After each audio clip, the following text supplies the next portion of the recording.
प्रिय विद्यार्थियों, आज हम राजा राम मोहन राय के आर्थिक विचारों के बारे में जानकारी देंगे।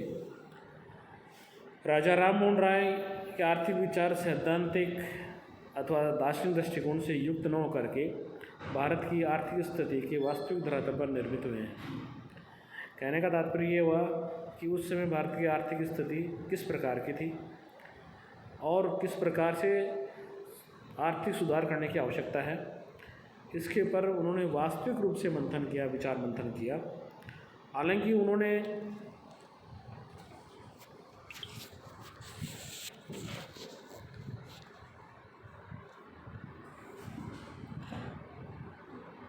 राजा राम मोहन राय के आर्थिक विचारों में उनके जो आर्थिक विचार थे वो भारत की आर्थिक स्थिति के वास्तविक धरातल पर आधारित थे और उनका मानना ये था कि भारत में किन आर्थिक सुधारों की आवश्यकता है वो उसके ऊपर उन्होंने अपना चिंतन किया, मंथन किया।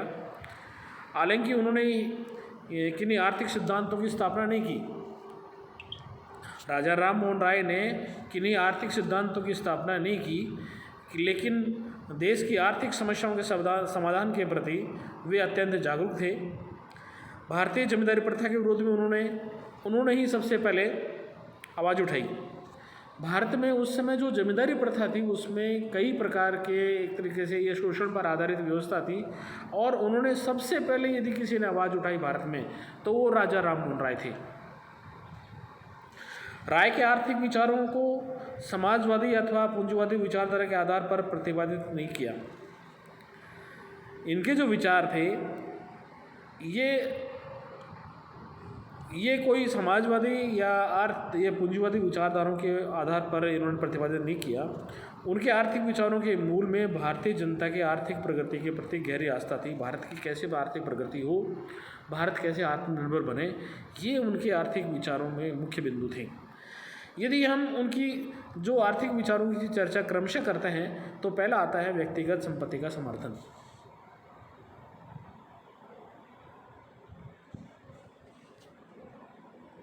व्यक्तिगत संपत्ति का समर्थन।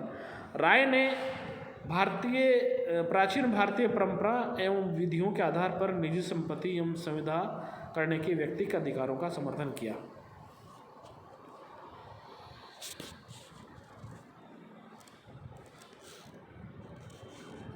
उन्होंने कहा कि हिंदुओं की संपत्ति के उत्तराधिकार तथा संविदा करने के परंपरागत अधिकार से सरकार द्वारा वंचित नहीं किया जाना चाहिए। प्राचीन हिंदू उत्तराधिकार के नियमों के आधार पर उन्होंने मृत्यु के पश्चात पुरुष के संपत्ति पर उसके पुत्रों के साथ ही उसकी पत्नी तथा पुत्री के अधिकार का भी समर्थन किया है। जैसा कि आज आपको आजकल के में जो माननीय सर्वोच्च न्यायालय ने जो उत्तराधिकार नियम के बारे में जो कहा है कि व्यक्ति की संपत्ति पर उसकी पुत्र के साथ में उसकी पुत्री का भी बराबर का अधिकार है, ये ऐसे विचार राजा राम मोहन राय ने उस समय व्यक्त कर दिए थे। उनका ये कहना था कि उसके पुत्र के साथ में उसकी पत्नी और उसकी पुत्री का भी बराबर का अधिकार है। ये बहुत ही जो विचार आज माननीय सर्वोच्च न्यायालय जो विचार व्यक्त किए हैं उत्तराधिकार के संबंध में, वो राजा राम मोहन राय ने उस समय ये विचार व्यक्त कर दिए थे। दूसरा है भू प्रबंधन, राजस्व व जमींदारी प्रथा के प्रति सुधारवादी दृष्टिकोण। राय ने समस्त भूमि पर राज्य का स्वामित्व माने जाने का खंडन किया है। ऐतिहासिक आधार पर उन्होंने सिद्ध किया कि भारत में भूमि पर राज्य के स्वामित्व को कभी मान्यता नहीं दी गई है। उनके अनुसार मुगल काल में भी भूमि पर राज्य के स्वामित्व को कभी मान्यता नहीं दी और भूमि पर कृषकों के स्वामित्व को मान्यता प्राप्त थी। राय ने जमींदारी प्रथा को समाप्त करने का आग्रह तो नहीं किया, किंतु वे जमींदारी प्रथा द्वारा कृषकों के शोषण के विरुद्ध थे। अर्थात जमींदार कृषकों का शोषण करते थे, मनमाने कानून लागू करते थे, मनमाने लगान वसूल करते थे। उनके अनुसार लगान की दरें निश्चित करने में जमींदारों को खुली छूट नहीं दी जानी चाहिए, क्योंकि जमींदार किसानों का शोषण करते हैं। वे चाहते थे कि सरकार द्वारा लगान की दर निश्चित कर दी जाए तथा बिना सरकार की अनुमति के जमींदारों द्वारा इसमें परिवर्तन नहीं किया जाए। कृषकों पर लगान के भारी बोझ को कम करने के लिए उन्होंने सुझाव दिया कि सरकार को अतिरिक्त राजस्व की प्राप्ति के लिए राजस्व की वसूली पर होने वाले व्यय तथा अन्य प्रशासनिक व्ययों में कटौती करनी चाहिए। तीसरा पॉइंट है विदेशियों द्वारा पूंजी निवेश को प्रोत्साहन। विदेशियों द्वारा पूंजी निवेश को प्रोत्साहन। राय की मान्यता थी कि भारत की संपत्ति भारत से बाहर न जाए, भारत में आकर के विदेशी से यहाँ निवेश करें और यहाँ के जनता को रोजगार मिले, ये उनका मुख्य उद्देश्य था। उनकी मान्यता था कि विदेशी व्यापारी जो भारत में व्यापार कर धन और संपत्ति अर्जन करते हैं उन्हें भविष्य में भारत में पूंजी निवेश के लिए प्रोत्साहित किया जाना चाहिए, ताकि इससे भारत की सुदृढ़ औद्योगिक व्यवस्था की स्थापना की जा सके और देश में पूंजी के निर्गमन को रोका जा सके। इसके परिणाम स्वरूप भारत में औद्योगिक विकास होगा और यहाँ की जनता को रोजगार के व्यापक अवसर प्राप्त हो सकेंगे। इस प्रकार से राजा राम मोहन राय के ये आर्थिक विचार थे और उनके आर्थिक विचारों में प्रमुख रूप से जो बात कही गई है वो थी संपत्ति का व्यक्तिगत संपत्ति का उन्होंने समर्थन किया, भू प्रबंध राजस्व और जमींदारी प्रथा के प्रति सुधारवादी दृष्टिकोण था उनका, और विदेशियों द्वारा पूंजी निवेश को प्रोत्साहन दिए जाने का उन्होंने समर्थन किया कि भारत का औद्योगिक विकास होना चाहिए।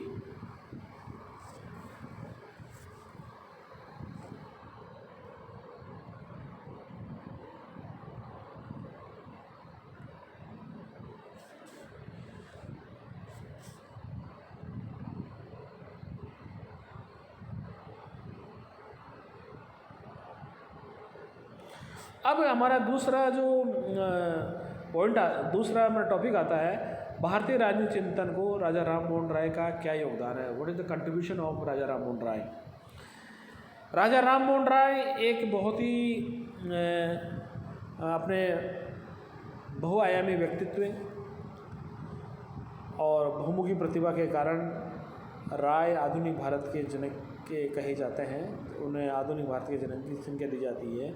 उन्होंने धार्मिक, सामाजिक, राजनीतिक, प्रशासनिक आदि क्षेत्रों में अपने व्यक्तित्व की छाप छोड़ी। वे एक महान देशभक्त, स्वतंत्रता प्रेमी तथा मानवतावादी थे। उन्होंने भारत में सामाजिक सुधार और पुनर्जागरण का संदेश प्रसारित किया। भारत में सामाजिक न्याय की मांग करने वाले वो प्रथम विचारक थे।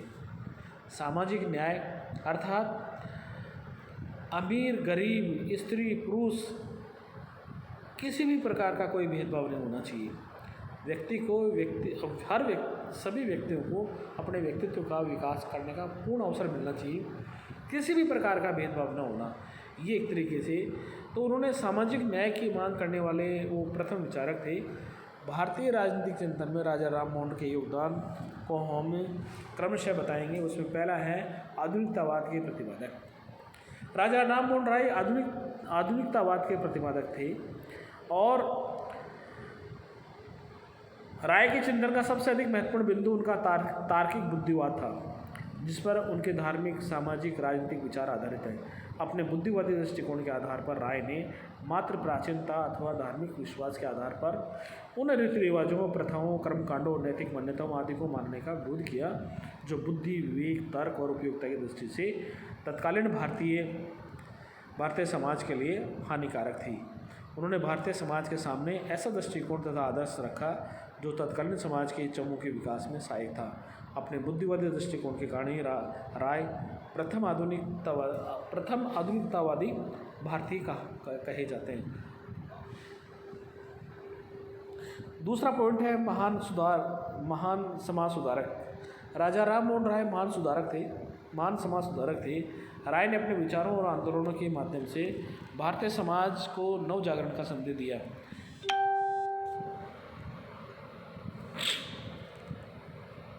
उनके अनुसार भारतीय समाज की उन्नति तभी संभव है जब समाज में व्याप्त कुरीतियाँ, अन्यायपूर्ण परंपराओं, अंधविश्वासों से जनता को मुक्ति दिलाई जाए। उन्होंने भारतीयों में परंपरागत गौरव को पुनः जागृत करने और आधुनिक पश्चिमी विचारों को अपनाने पर समान रूप से बल दिया। उन्होंने सामाजिक जीवन में अंधविश्वासों, पाखंडों, संकीर्णताओं और अक्रमण्यता के स्थान पर विवेकशीलता, बौद्धिकता और उदारतावाद को स्थापित करने के लिए अनेक प्रयास किए। हमारा तीसरा पॉइंट है शाश्वत मानव धर्म का प्रतिपादन। राय वास्तविक अर्थ में एक मानवतावादी थे। उन्होंने धर्म के सकारात्मक पक्षों को अपनाने पर बल दिया। सभी धर्मों का उन्होंने अध्ययन किया और सभी धर्मों के तुलनात्मक अध्ययन के बाद में उन्होंने ये निष्कर्ष निकाला कि इस संसार को चलाने के लिए एक परम शक्ति है जो संसार को चलाती है, अर्थात ये उनका अद्वैतवाद था। उन्होंने धर्म के सकारात्मक पक्षों को अपनाने पर बल दिया तथा स्पष्ट किया कि धर्म को लोगों के मध्य घृणा और टकराव का माध्यम नहीं होना चाहिए। राय के अनुसार प्रत्येक धर्म की मूल आस्था मानव की सेवा के प्रति समर्पण का संदेश देती है। धर्म के क्षेत्र में पाखंडों, विवेकहीन और निरर्थक रीति रिवाजों तथा व्यर्थ के टकरावों का उन्मूलन कर उसे मनुष्य की आध्यात्मिक उन्नति और सामाजिक भाईचारे का माध्यम बनाया जाना चाहिए। चौथा पॉइंट है स्वतंत्रता का समर्थन। राजा राम मोहन राय के योगदान में स्वतंत्रता का समर्थन भी महत्वपूर्ण है। उन्होंने व्यक्तिगत स्वतंत्रता की बात तो कही, इसके अलावा व्यक्ति के अधिकारों और समाचार पत्रों तथा अभिव्यक्ति की स्वतंत्रता का समर्थन किया। भारत में राजनीतिक जागृति का सूत्रपात किया।